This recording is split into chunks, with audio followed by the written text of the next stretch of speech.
আমরা কাঠগোদাম থেকে একটা প্রাইভেট কার বুক করে নিয়েছিলাম, তাতে করে আমরা কুরপাতালে গিয়ে পৌঁছেছি।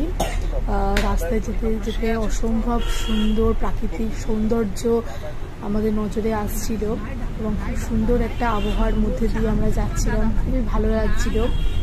রাস্তায় যেতে যেতে অনেকটা পাহাড়ি যে রাস্তা হয় এঁকে বেঁকে, সেইভাবেই রাস্তা দিয়ে আমরা উপরের দিকে উঠছিলাম।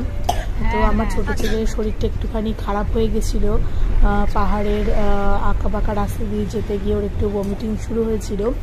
তবে সেরকম খুব একটা চিন্তার কিছু হয়নি, সামান্য একটু নর্মাল বাচ্চাদের এরকম হয়ে থাকে এরকম পাহাড়ি জায়গায় আসতে। তো তারপরেও সামলেও উঠেছিল, কিছু খেয়ে ঠেয়ে আমরা একটা জায়গায় দাঁড়িয়েছিলাম, সেখান থেকে কিছু ব্রেকফাস্ট করে আমরা আবার রওনা দিই।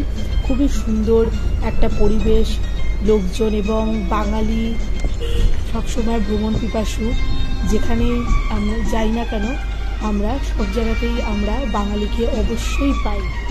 খুব সুন্দর লাগছিল এবং অনেকের সাথে দেখা হচ্ছিল, তারাও ওখানে ঘুরতে এসছে, তাদের সাথে কথা বলছিলাম এবং এইভাবেই আমরা আস্তে আস্তে গাড়িতে করে প্রাকৃতিক সৌন্দর্য উপভোগ করতে করতে